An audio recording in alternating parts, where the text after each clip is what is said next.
Es un placer tener esta tarde de jueves en el pabellón de Publisher Weekly a dos editores con los que yo lo confieso personalmente, como una especie de complicidad. Uno se ha educado literariamente, emocionalmente con los sellos de Alfaguara y de Tusquets. Por tanto, es para mí un honor y para Publisher Weekly en español recibir a Pilar Reyes, la editora de Alfaguara, y a Juan Cerezo, el editor de Tusquets. Dos sellos, como decimos, que son absolutamente heterodoxos y al mismo tiempo canónicos dentro del mundo de la literatura en español. Yo, mientras preparaba la entrevista a Pilar, Juan, me preguntaba cómo dos sellos con tanta personalidad literaria, dos sellos que han sido capaces de educar, como decíamos al principio, a generaciones de españoles y de hispanohablantes, entroncan y tienen cabida en dos grandes sellos, dos grandes grupos editoriales como Penguin Random House y como Planeta. Ayer teníamos a Nuria Cabutí, a la CEO de Penguin, al director de la división de libros del grupo Planeta, Jesús Badenes, y hablamos precisamente de la singularidad de que un gran grupo fuera capaz de asumir sellos de distinto pelaje gramatical o narrativo, si queréis. Pero quiero haceros la pregunta a la inversa. ¿Cómo dos editores de tanto peso literario como vosotros entroncan y tienen cabida en dos grupos editoriales como los vuestros? Empezamos con Pilar. Sí, para nosotros es, digamos, pertenecíamos a un grupo intermedio como puede ser Santillana, o con una vocación de libros distinta como es la vocación educativa, y desde el año 2014 hacemos parte de Penguin Random House.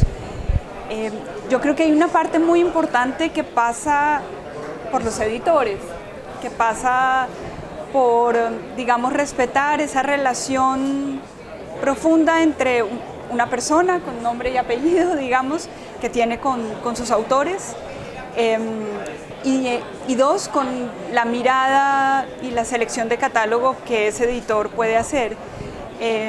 Yo no podría generalizar, pero en mi experiencia, cuando pasamos a Random, hubo un respeto enorme por lo que hacíamos, por comprender cómo lo hacíamos. Veníamos de ser un sello con una vocación latinoamericana muy importante, y incluso llegó a pasar que en un momento nuestra experiencia de trabajo con los autores y con América Latina sirvió también como para establecer una comparación sobre cómo trabajaban ellos y tomar lo mejor de lo que teníamos para, digamos, aprender de alguna manera algunas cosas. Algunas casas de Penguin se afincaron sobre las oficinas que teníamos en Alfaguara, por ejemplo, en países como Perú, o como Miami, o como Portugal. Es decir, que fue una experiencia mixta, no fue como una compra que absorbe algo, ¿no? Sino que intenta comprender una tradición y una experiencia. Y yo en el fondo diría que pasa por entender cuál es el ADN de un sello en un gran grupo. Yo trabajo en un grupo que tiene 50 sellos editoriales.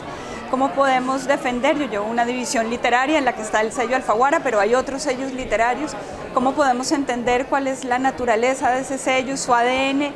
Y cada vez que contratamos, que publicamos algo, que comunicamos algo hacia los lectores, que realmente sea coherente con ese ADN. Creo que es la manera de singularizar los sellos dentro de un trabajo más grande, de un gran grupo que sirve como de paraguas para albergar muchas casas, ¿no? Yo lo pienso como una casa de casas, por decirlo de alguna manera. ¿Esas sensaciones son parecidas en Planeta? Sí, muy parecidas, porque nosotros además partíamos de una posición, yo creo que más pequeña. Alfaguara era un sello importante dentro de Santillana. Nosotros es que estábamos solos, es decir, era un sello muy independiente y de un tamaño mucho más modesto, creo yo. Pero lo que fue sorprendente es que la incorporación a Planeta fue una incorporación, yo creo que bastante poco traumática, porque nos tuvimos que adaptar a unas formas de trabajo pues con una ambición mayor, con equipos comerciales, con equipos de marketing, con equipos incluso administrativos, que simplemente nos pedían que nos acomodáramos un poco a ellos.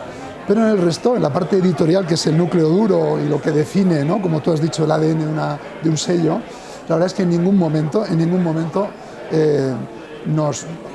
nos dieron ninguna indicación para que cambiáramos en un sentido o en otro. Es decir, nos mantuvieron absolutamente, bueno, yo creo que muy confortables y nos dijeron, seguid siendo lo que sois, es decir, por favor no cambiéis.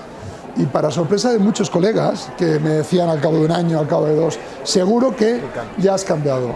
Y le decía, no, en absoluto. Nadie me indica qué título tengo que publicar, qué autor tengo que fichar o qué colección tengo que suprimir a favor de otra, ¿no? Es decir, como dice muy bien Pilar, yo creo que también sabían desde el principio que aportábamos una personalidad y a veces los sellos editoriales también representan eso para el librero, para el lector y para los autores, ¿no? Es una cosa, un intangible que yo creo que no se puede tocar mucho porque se estropea. Y esa es digamos, la suerte que hemos tenido y quizá el resultado de que estemos ya unos cuantos años dentro del planeta y nos encontremos tan cómodos. Hace unos meses, hablando con una colega vuestra, con Elena Ramírez de Seix Barral, le preguntaba precisamente lo mismo. ¿Qué de bueno tiene formar parte de un gran grupo? Pero, Elena, ¿qué de malo tiene formar también parte de un gran grupo? Ella, y eso es algo que también quiero preguntaros a vosotros. Ella me decía, pues igual a lo mejor la rigidez administrativa, los plazos, ese tipo de cosas, quizá a lo mejor nos permite tener, digamos, menos flexibilidad a la hora de poder sacar alguna cosa sobre la marcha. No sé si eso Tusquet y Alfaguara lo comparten. Para mí sí la digamos, dificultad mayor es que este nivel de dimensión, digamos, nosotros publicamos cerca de 1.300 libros nuevos al año entre todo el grupo en España, hace que se necesite una planificación extrema. Nosotros trabajamos, no sé, boletines para los libreros con 5 meses de anticipación. Eso en determinado momento puede ser muy bueno porque, por supuesto, trabajas un lanzamiento con mucho detalle, pero también muy malo a la hora de leer rápidamente una coyuntura, ¿no? En lo que puede ser más flexible, pues en otra escala. Y yo creo que ese es el punto más complejo a la hora de trabajar, ¿no? Como también diría que esto lo diría más con respecto a un editor independiente o lo que el público, el librero entiende como editor independiente, o la prensa, como si intrínsecamente tuviera un carácter más prescriptor que el que puede tener un sello en un grupo grande, ¿no? Yo creo que a nosotros, por aquello que se piensa de lo que somos, que creo que en la práctica no es así, que nosotros diferimos en problemas en dimensión y no en naturaleza, con sellos más pequeños, creo que nos cuesta más trabajo instalar nuevos autores. Me parece que hay una predisposición de la prensa, de las librerías, a estar más atento o a darle más espacio a un autor cuando se publica en un sello más pequeño. En un sello más grande es como, bueno, ya ese sello le garantiza como más marketing, más comunicación, a la hora de la verdad no es tan así. Igual compite dentro de un propio sello con firmas más grandes, es decir, que tiene que hacer un viaje igual de difícil. Pero me parece que hacia afuera hay como una visión de que más sensible cuando hay una nueva voz en un sello más pequeño. Y creo que ese es un hándicap que no tiene que ver con la operativa interna digamos, de pertenecer a un grupo grande, sino con la mirada que existe sobre el grupo grande, ¿no? Como que ya creo que hay una serie como de prejuicios o de que para lanzar nuevas cosas le juegan un poquito en contra. No sé, Juan, ¿opinas algo parecido? No, me parece muy interesante, yo abundaría por ahí. Es cierto que en un gran grupo, por ejemplo, la planilla del departamento comercial es muy importante. Algo que no esté en esa planilla casi no va a existir, ¿no? Claro. Entonces no va a llegar a las librerías y entonces eso exige tener toda una serie de requisitos con antelación muy bien cumplimentados, ¿no? Eso tienes toda razón, pero bueno, a la larga también hemos visto que cuando tienes un lanzamiento importante, eso es una gran ventaja, porque cuando hay un lanzamiento el libro va creciendo a medida que se acerca el momento, porque en las presentaciones de las apuestas, en las reuniones previas con comercial, en el feedback que te comunican ellos de los clientes, el libro puede crecer, ¿no? Pero tiene esa desventaja, pagamos un precio, por tener a veces libros de éxito, como yo digo, ¿no? Es decir, parece que de alguna manera nos hace pagar el sistema literario, que es un sistema muy sensible, nos hace pagar tener 2 o 3 bestsellers al año, nos hace pensar que los otros libros ya no merecen la pena, ¿no? O que es más interesante un libro desconocido de un editor pequeño que un libro desconocido en un sello que aspiramos, como Alfaguara, yo creo que le pasa, ¿no? A que sea un libro pues, que resuene, que llegue lejos y que dé la campanada, es una ambición legítima. ¿Y cómo conseguís que no seas? Pues estamos en la lucha, porque no es fácil, no es fácil. Hemos apostado por nuevas voces, hemos apostado por libros que nos parecen literariamente muy notables, muy destacados, y la crítica es más reacia, prefiere dedicarle espacio a un editor pequeño que a un libro nuestro, todavía no, digamos, no demasiado testado con el mercado. Los libreros también parece que en la gran oferta que reciben mensual de novedades de Planeta o del grupo de Penguin, pues acaban dejando a los desconocidos como más al fondo, más al final, que si fuera un sello pequeño que le presenta esos desconocidos como el no va más, ¿no? Entonces yo noto que hay algo en la maquinaria que es un prejuicio quizás no buscado, pero sí final contra los nuevos valores, que yo creo que, lo ha dicho muy bien Pilar, a veces tenemos mucha fe y nos dejamos la piel en empeñarnos en que ese es un autor o una autora nueva que va a dar que hablar, que va a ser importante, y nos cuesta un poco más. O sea que, bueno. ¿Tú también tienes esa sensación, Pilar? Es decir, ¿te cuesta mucho más trabajo en Alfaguara sacar a la luz una nueva voz, una apuesta literaria tuya, un empeño de un nombre, un gran título?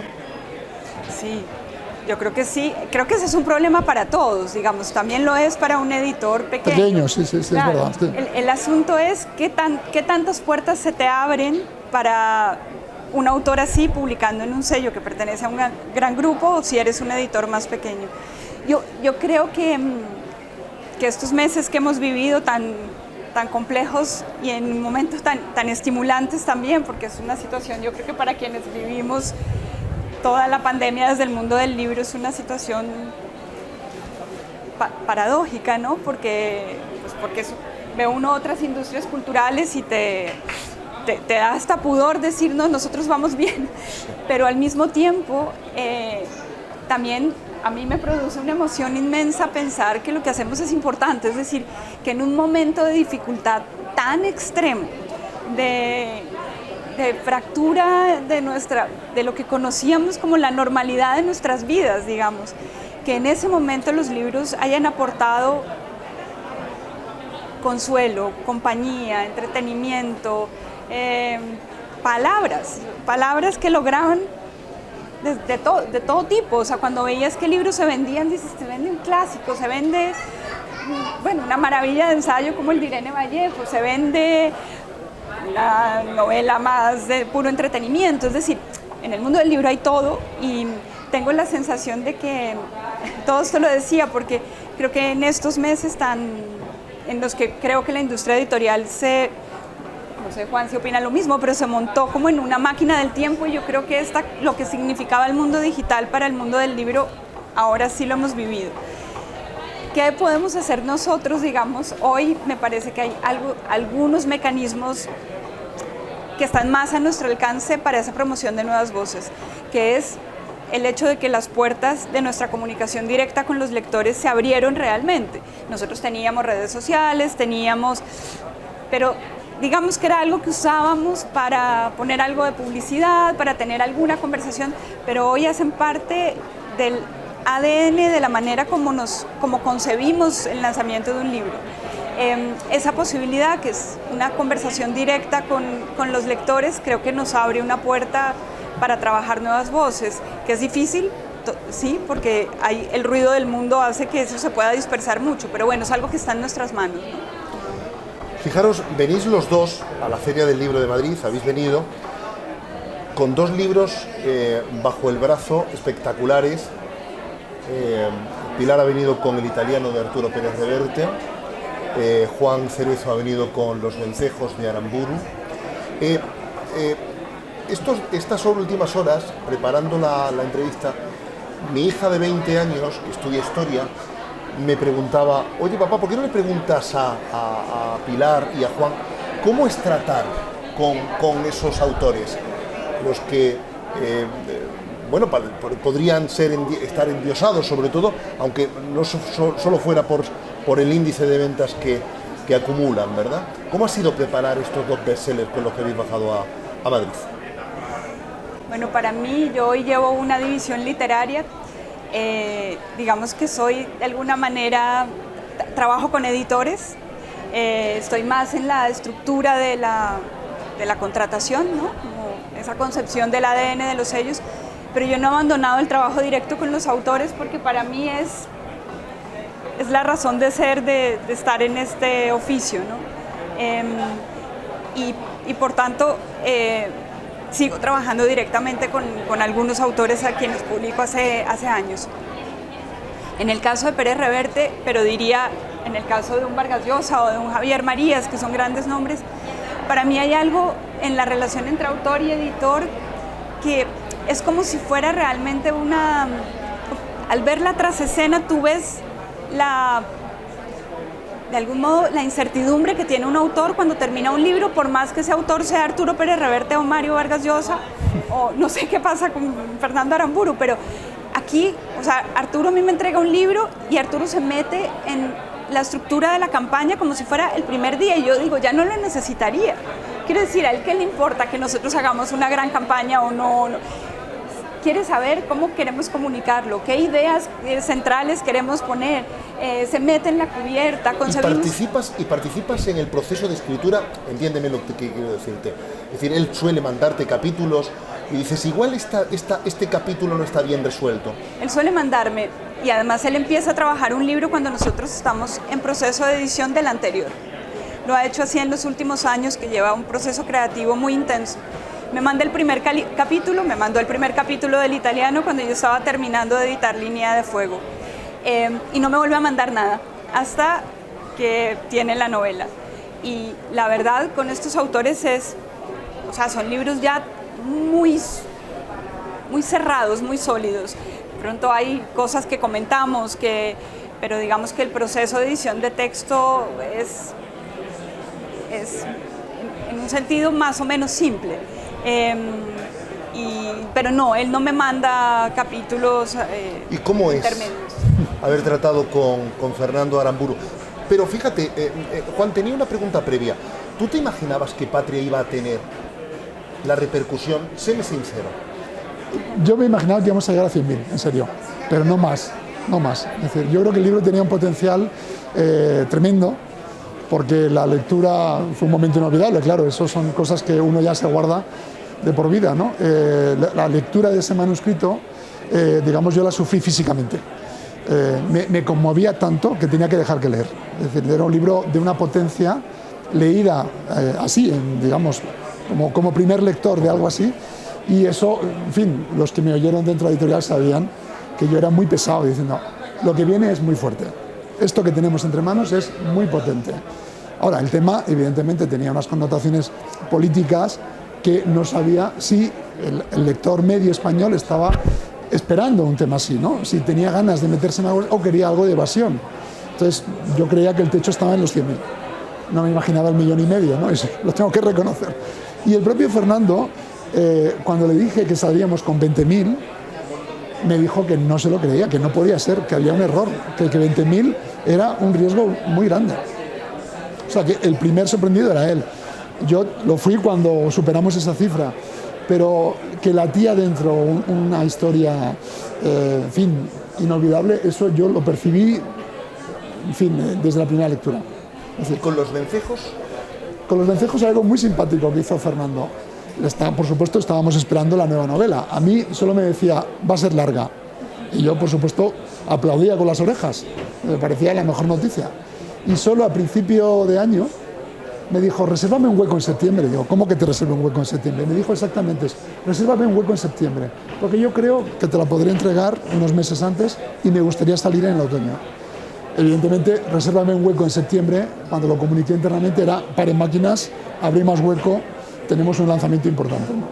Lo que él pensaba que iba a ser, bueno, una nueva novela, un poco, quizá manteniéndose alejado de todo lo que significa la maquinaria de marketing, como decías tú, eso A él, por supuesto, está enterado, hicimos reuniones telemáticas para contarle todo lo que habíamos diseñado, pero era lo que menos le importaba. Él quería simplemente saber que la novela estaría entregada a tiempo y que podía salir en septiembre.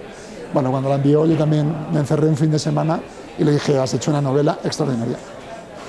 Que me dio el gran placer, además, de recibir la opinión de los editores extranjeros, que fueron los primeros en leerla, junto con el equipo interno, y que también nos dio mucha confianza, porque tanto el italiano como la editora alemana, la editora francesa, el holandés, decían, es una obra como ya no se escribe. Nos contaban que era una novela que no había autor europeo que escribiera así, ¿no? Y eso, bueno, pues...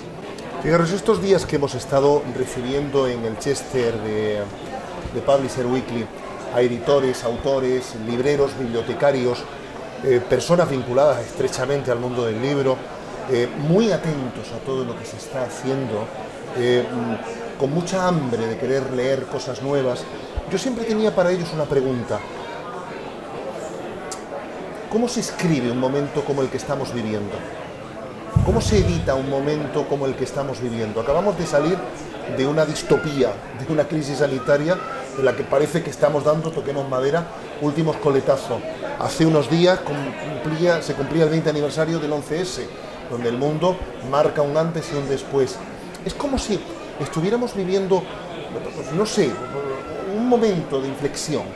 Y eso no solo lo cuentan Pilar y Juan los periódicos, también lo cuentan los libros, ¿verdad? Yo creo que sí, pero esto es una pregunta y una reflexión que me he hecho con frecuencia, es ¿cómo lo vamos a contar? Esto es. Porque ha sido una experiencia tan radical, tan fuerte para todos, que creo que hace que la literatura o te lo cuenta aportando algo, aportando comprensión, palabras, sentimientos que es más difícil de verbalizar, o si es, qué sé yo, una experiencia de un diario que pueda ser similar a cualquier otro que la haya vivido, me parece muy difícil. Digamos, es cuando la literatura tiene que ser como poderosamente buena para lograr ir más allá de la experiencia. Hay un libro maravilloso que publicó Anagrama de Ceval que se llama Historia Natural de la Destrucción. Ese libro es magnífico porque es en el fondo una pregunta, si haga como un viaje a través de la literatura alemana, es cómo logra procesar la literatura un fenómeno como la guerra. Y como la guerra, del lado que les tocó a los alemanes, contarla, en qué momento iban a ser capaces de ponerle palabras, ¿no? Y se necesitaba tiempo, comprensión de la experiencia, incluso un discurso, una conversación social que decantara y que luego permitiera realmente la imaginación o por lo menos la comprensión simbólica de esos hechos, ¿no? Yo creo que en esto nos va a pasar lo mismo. Yo he recibido muchos libros del diario y yo lo leo y digo, está bien, es interesante, pero esta experiencia narrada por un escritor no es distinta a la experiencia que ha tenido un ciudadano cualquiera en su casa, ¿sí? Acá creo que va a ser un reto para los escritores que cómo van a dar cuenta de este momento que es una experiencia común, no están contando una experiencia que para ellos fue única, ¿no? Es una experiencia colectiva. ¿Cómo se cuenta una experiencia colectiva simbólicamente? Yo creo que es un reto para los escritores fantástico. ¿Y cómo se cuenta, muy Juan? difícil. Bueno, yo creo que la literatura tiene sus maneras, pero una de ellas es que nunca es inmediata. O sea, yo creo que si le preguntas a la gente si quiere leer algo sobre la pandemia, estoy seguro que la mayoría te diría que no. Que lo que no quiere es ahora volver sobre ello, que quiere leer otras cosas, ¿no? Y en cambio, lo que será interesante es que cuando, con la debida distancia, que es lo que ocurre siempre en la literatura, cuando todos hayamos incluso huido de la gravedad de lo que hemos vivido, porque habrá un momento, yo creo que estamos a punto, ¿no?, de estar todos ya deseando olvidarlo y tal, yo creo que luego pasará un tiempo en que alguien nos vendrá a recordar que lo que nos pasó fue traumático y lo queremos olvidar. O sea, que en ese ejemplo que has puesto es muy significativo, porque para mí la literatura opera así. Opera como, bueno, el invitado que te fastidia la fiesta muchas veces, ¿no? Y que te hace un poco te recuerda y te vuelve a abrir una herida que tú creías cerrada y que no lo está. Entonces estoy seguro que los libros sobre la pandemia, si es que los hay, saldrán dentro de unos años. Cuando creamos que esto fue una cosa, en fin, superada y que estamos en otro... y nos recordan, ojo, que esto no fue así. Es mi experiencia, o sea, me ha pasado con algunos libros sobre conflictos vividos en España que no los puedes contar al momento. Está demasiado cerca, no es el enfoque adecuado y además la gente no está, digamos, receptiva para ese tipo de mensaje, por ser casi demasiado instantáneo y estar saturados los medios de comunicación de esos tratamientos, ¿no? Fijaros, quiero que me echéis una... Por ejemplo, ahora se me ha ocurrido algo. ¿Quién iba a pensar que la propia historia, sin que ningún escritor se la inventara, pondría el epílogo a los atentados del 11S? Lo hemos visto en la salida de Afganistán. Es decir, a veces la historia rima de una manera casi novelesca, ¿no? Es terrible. Bueno, ahí lo dejo. Y profundamente literaria. Claro. Entonces han pasado los años que han pasado para que uno vea qué sentido tenía todo esto, ¿no? Claro. Terrible. Claro.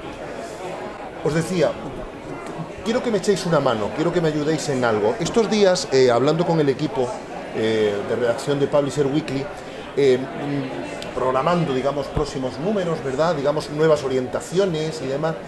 A mí, como director, algo que me preocupa mucho es cómo convencer a mi hijo adolescente de que tiene que leer. Yo sé que Alfaguara tiene una línea, igual a lo mejor Pilar nos puede echar una mano, pero quiero empezar contigo, Juan. ¿Cómo podemos convencer de que la literatura y de que tus libros son un material tan absolutamente apetecible que uno tiene que sentir hambre constante frente a ellos? Bueno, me gustaría saber la fórmula, porque entonces tendríamos resuelto ese problema que yo creo que también todos nos planteamos, no sé si Pilar, ¿no? Que es el relevo generacional. Todos estamos mirando ese relevo generacional. Y es la gran pregunta, ¿no? Bueno, lo único que a veces me da esperanza es, hay libros que son clásicos permanentes en nuestro catálogo, por ejemplo, que sí que funcionan como contraseña. Estoy hablando de Tokyo Blues de Murakami, estoy hablando de La insoportable vida del ser de Kundera, estoy hablando de algunos libros de John Irving, que en cuanto lo descubren, estoy hablando incluso de libros de Groucho Marx, que es una cosa que viene muy de atrás, pero que la gente cae en ellos y se troncha de risa, ¿no? Y dices, bueno, menos mal que la gente, bueno, vuelve a los clásicos. Pero los nuevos es difícil, creo que es una labor que tenemos que ser imaginativos. Yo todavía no he encontrado la manera. También creo que como padres debemos incitar a los chavales a que en algún momento se asomen a la literatura de adultos y vean que es algo, en fin, que les va a llenar mucho más que estar pendientes del móvil y de los juegos y de los chats con los amigos. Bueno, es encontrar historias potentes que les acabe conmoviendo. A mí me ha gratificado mucho ver que algunos libros de la Almudena Grandes son lecturas escolares en bachillerato. He tenido una experiencia cercana, además, con mi hija y con su clase, que ha leído La madre de Frankenstein. Bueno, es asombroso la reacción, sobre todo de las chicas.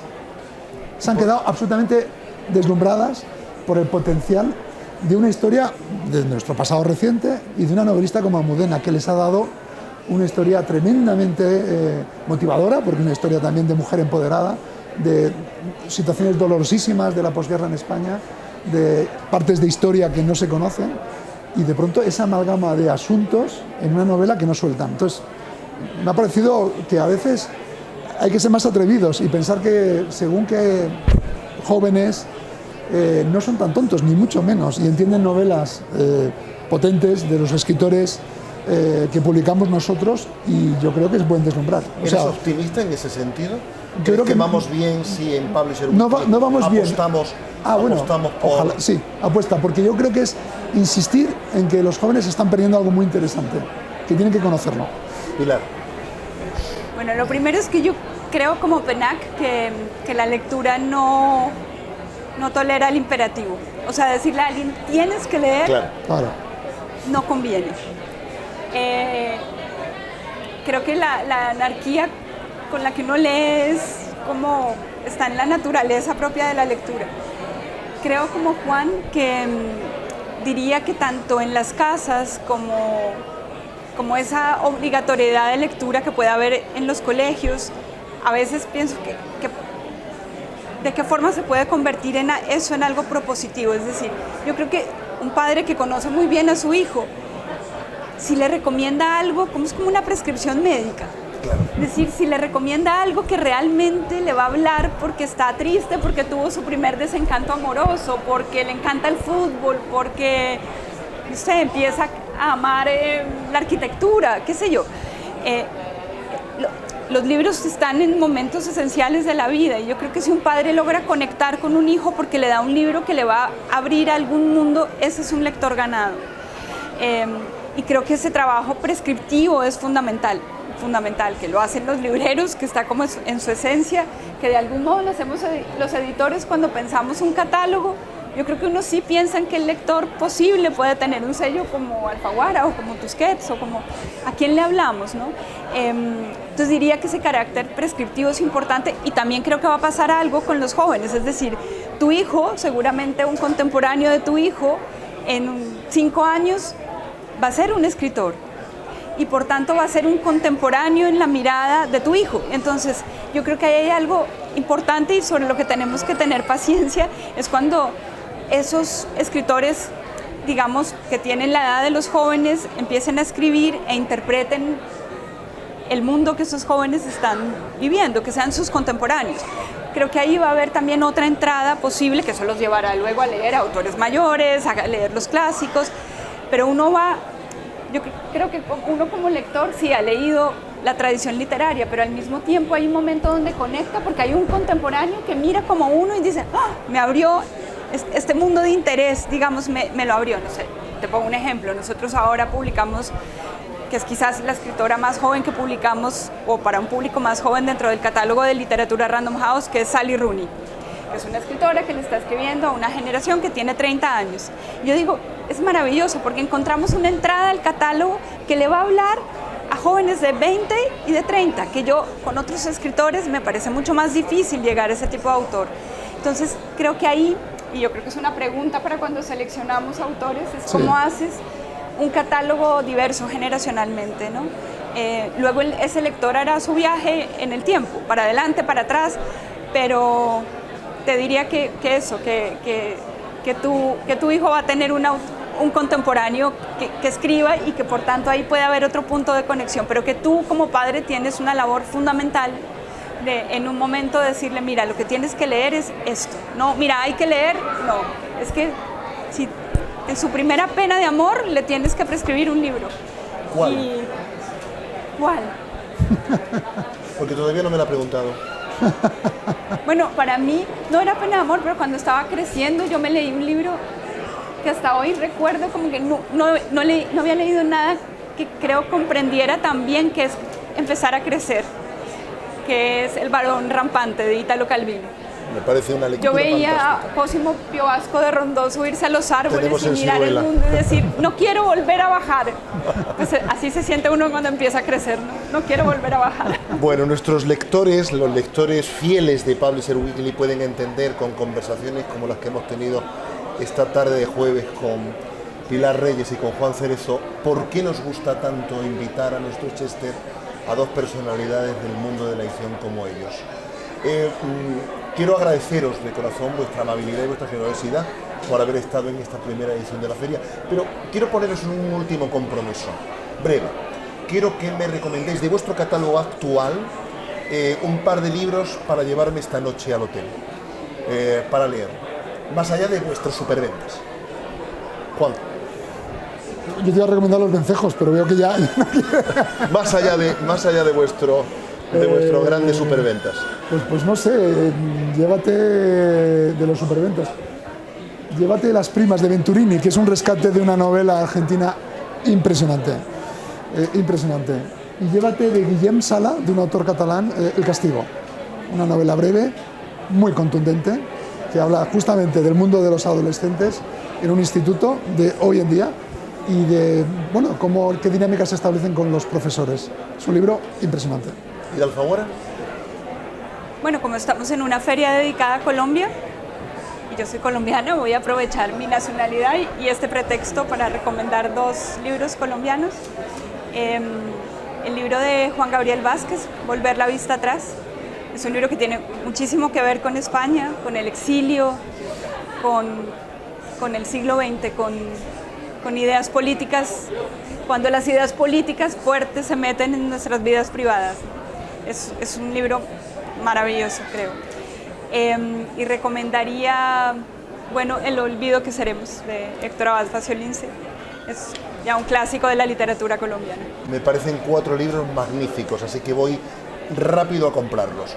Pilar Reyes y Juan Cerezo, mil gracias por vuestra amabilidad. Amenazamos con volver a sentaros aquí y con que vuestros libros sigan, por favor, paseando por las páginas de Pablo Seguí. Muchísimas gracias por la invitación. Gracias a vosotros. Un placer.